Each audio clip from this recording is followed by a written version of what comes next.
Yung sa room mo, sa room. Yung ano ko, yung Foam. nito. Oh. Ito. Oh. Nakalabas. Ganun. Alam niya, no? Ganun Ang tatalino. Ang tatalino nga ng mga bata ngayon. Sendo rin. Ano, nagaganyan yung sendo? Hindi.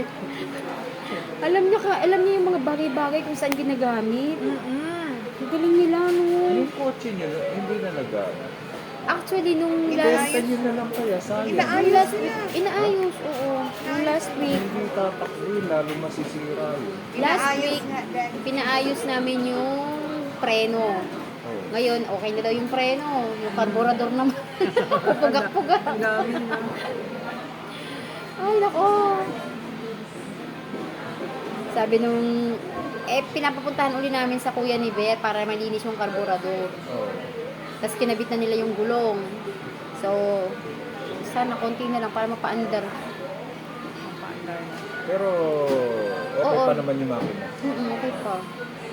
Sayang. Gusto nga ni Tat na gamitin. Oh, Sarili niya. Oo. may Ginasusan. lisensya na ba yun?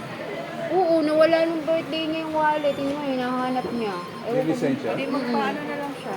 Papa-affidavit nga daw siya. Oo. Pa... Mahigpit na yung sa ano. License sa driver. Tumo ko ba dun sa batang? Sabi niya, hindi ko pa rin makita yung wallet ko. Wala namang laman yun. Sabi ko kaya siguro tinapon nung nakakuha. Walang laman. Hindi kasi yung nagdadala ng ano, sa Wallet. Gcash yung pera niya. Kapaka-cash out lang sa akin yung pagkailangan. Binila namin siya ng laptop. Di ba nanghiram ako ng laptop? Dapat kukuha si Ver ng motor. Okay pa ba yung motor niyo? Pugak-pugak na. Pero okay naman so far. Yung mga nakaraan kasi, yung mga More than nakaraan. 5 years na yun. Nung mga nakaraan kasi, nasisiraan na siya.